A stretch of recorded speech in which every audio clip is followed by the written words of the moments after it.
कल्याण बुद्धभूमी फाउंडेशनच्या बुद्धविहाराच्या जागेवर झालेल्या कारवाईच्या विरोधात आज चोपडा कोर्ट येथील महामानव डॉक्टर बाबासाहेब आंबेडकर यांच्या पुतळ्यासमोर बुद्धिस्ट सोसायटी ऑफ इंडिया, वकील संघटना आणि आंबेडकरी संघटना यांच्या वतीने धरणे आंदोलन करण्यात आले।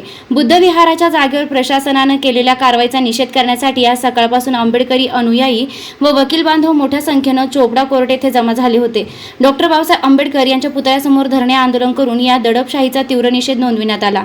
आंदोलनादरम्यान संविधान जिंदाबाद, बुद्धविहार वाचवा, दडपशाहीचा निषेध असो अशा घोषणा देण्यात आल्या।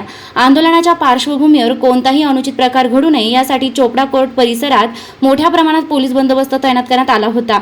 या धरणे आंदोलनात वकील संघटनेचे advocate Umesh Kedare, advocate Bhikkan Jadhav, advocate Dhammapal Tidke, advocate Sapkal यांच्यासह विशाल तिडके, अनिल खंडागळे, संजय खरात, मनोज जगताप, अशोक निकम, भीमराव धीवर, बाळासाहेब अहिरे, सिद्धार्थ सुरडकर, उज्ज्वल महाले आदी वकील बांधव उपस्थित होते। याशिवाय मोठ्या संख्येने सामान्य नागरिक व आंबेडकरी अनुयायी देखील या आंदोलनात सहभागी झाले होते। बुद्ध विहार हे केवळ प्रार्थना स्थळ नसून आमच्या अस्मितेचे प्रतीक आहे। प्रशासनाने केलेली कारवाई बेकायदेशीर असून आम्ही रस्त्यावरच्या लढ्यासोबतच न्यायालयीन लढाई लढणार आहोत असा इशारा ॲडव्होकेट उमेश केदारे यांनी दिलाय। बुद्ध विहाराची जागा वाचवण्यासाठी सर्व संघटनांनी एकत्र येऊन पुढील आंदोलनाची दिशा ठरवण्याचा निर्धार यावेळी व्यक्त करण्यात आलाय। वृत्तसंकलन अशोक निकम, उल्हासनगर।